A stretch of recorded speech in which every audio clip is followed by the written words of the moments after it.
হঠাৎ করে ইফতারির আয়োজনে সবাই আমার বাসায় আজকে আইসাই শুয়ে রইছে।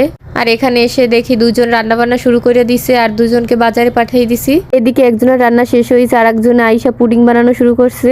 আর আমি ওদের সাথে একটু একটু কাজে হাত লাগাচ্ছিলাম। এদিকে একজন শুয়েই রয়েছে, সে আর উঠতে পারবো না। আলিশের ঘরে আলিশের রোজায় নাকি তারা ধৈর্য বইছে। আর দুজন গুণপতিকে বাজার করতে পাঠিয়েছিলাম, তারা তরমুজ আনছে একটা অনেক সুন্দর দেখে। আর একজন গুণপতি এখানে ফল কাটতেছিল।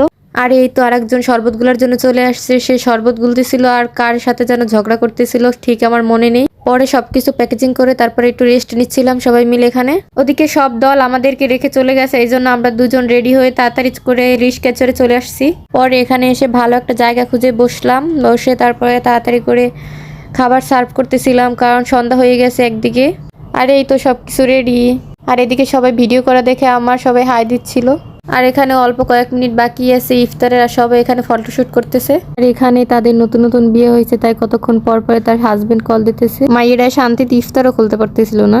আর এদিকে সবার আকাম শুরু হয়ে গেছে, একজনে খায় আর অর্ধেক আরেকজনকে দিয়ে দিতেছিল। আর একজন তো এখানে বসে বসে 2টা পিজা হাতে নিয়ে সে খাওয়া শুরু করে দিছে। পরে আমরা ইফতারটা শেষ করে দেন আমরা কেকটা কাটছিলাম, কেকটা কেটে সবাইকে দিচ্ছিলাম। 1 পিস বেশি পড়ছিল, এই কারণে আমাদের পাশে আবার আরেকজন দল ছিল ইফতার করতেছিল, তাদেরকে একটা দিয়ে আসছে। এখানে একটা সোসা কেকের ক্রিমটাও সারেনি, ক্রিমটাও খাওয়া শুরু করে দিছে। আর যেহেতু আমরা একটা পার্কের ভিতরে বসে ইফতারি খুলছিলাম, তো পার্কটা অনেক ফাঁকা ছিল সন্ধ্যার টাইমে, এই কারণে আমরা সবাই বাবুদের খেলনা দিয়ে খেলাধুলা করতেছিলাম।